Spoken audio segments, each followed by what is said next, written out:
Hello అండి, గోధుమ పిండితో డైలీ చపాతీనే కాకుండా ఇలా ఒకసారి పంజాబీ స్టైల్ ఆలూ పరోటాని ట్రై చేయండి. చాలా టేస్టీగా ఉంటుంది.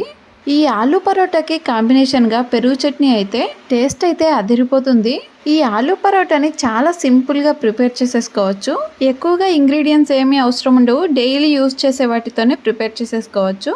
ఫ్రెష్గా ఉండే ఆలూని ఉడికించేసుకొని పైన పీల్నంతా అలా తీసేసుకోవాలి. ఆలూని ఎక్కువగా ఉడికించుకోకూడదు.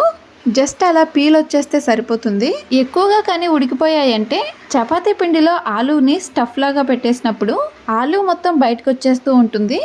అలా కాకుండా జస్ట్ నార్మల్గా ఉడికించేసుకుంటే సరిపోతుంది.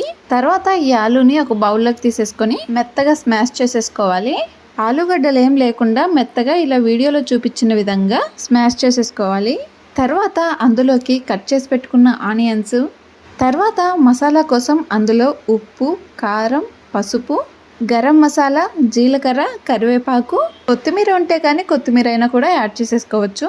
అందులోనే కట్ చేసి పెట్టుకున్న పచ్చిమిర్చిని కూడా వేసేసి బాగా కలిపేసుకోవాలి.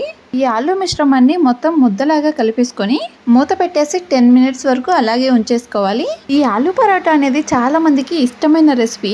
ఈ పరాటాని మార్నింగ్ బ్రేక్ఫాస్ట్ లోకైనా లేదంటే నైట్ డిన్నర్ లోకైనా కానీ తినేసేయచ్చు. చాలా టేస్టీగా ఉంటుంది. మీరు కానీ మన ఛానల్ ని ఫస్ట్ టైం చూస్తున్నట్లయితే సబ్స్క్రైబ్ చేయండి. సబ్స్క్రైబ్ చేస్తుంటే పక్కనున్న బెల్ ఐకాన్ అయితే టచ్ చేసేయండి. నేను చేసేటువంటి ప్రతి ఒక్క వీడియో మీకు నోటిఫికేషన్ లాగా వచ్చేస్తుంది. తర్వాత ఒక ప్లేట్ లోకి 2 కప్పుల గోధుమ పిండిని తీసేసుకొని 1 స్పూన్ ఆయిల్, అందులోనే 1/2 టేబుల్ స్పూన్ సాల్ట్ని కూడా వేసేసి బాగా మిక్స్ చేసేసుకోవాలి.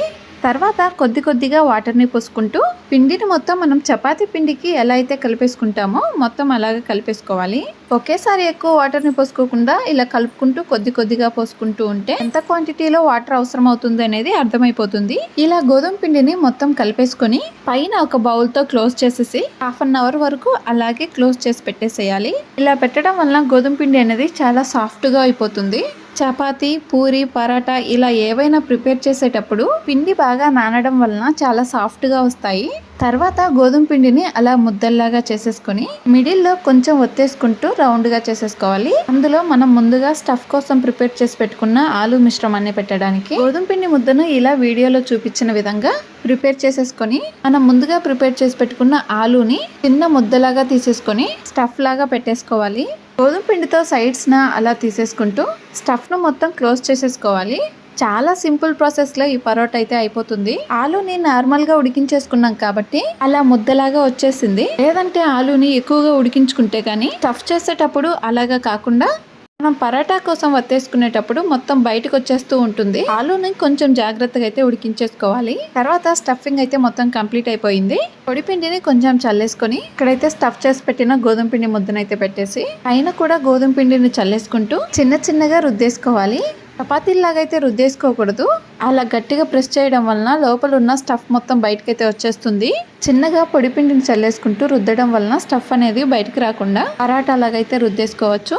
పిండిని కూడా ఇలాగా స్టఫ్ లాగా పెట్టేసుకొని రుద్దేసుకోవాలి. తర్వాత గ్యాస్ మీద ఒక ప్యాన్ పెట్టేసి హై ఫ్లేమ్ లో కాకుండా లో ఫ్లేమ్ లో పెట్టేసుకొని ప్యాన్ ని హీట్ చేసేసుకొని 1 స్పూన్ ఆయిల్ వేసి పరాటాని ప్యాన్ మీద వేసేసుకొని పైన 1/2 టేబుల్ స్పూన్ ఆయిల్ ని వేసుకొని లో టు మీడియం ఫ్లేమ్ లో పెట్టుకుంటూ 2 సైడ్ల బ్రౌన్ కలర్ వచ్చేలాగా చపాతీలాగా చేసేసుకుంటే ఎంతో సింపుల్ గా కంప్లీట్ అయిపోయి పరోటాని అయితే ప్రిపేర్ చేసేసుకోవచ్చు. పరాటాని చిన్నపిల్లలైనా పెద్దవారైనా చాలా ఇష్టంగా తినేస్తారు.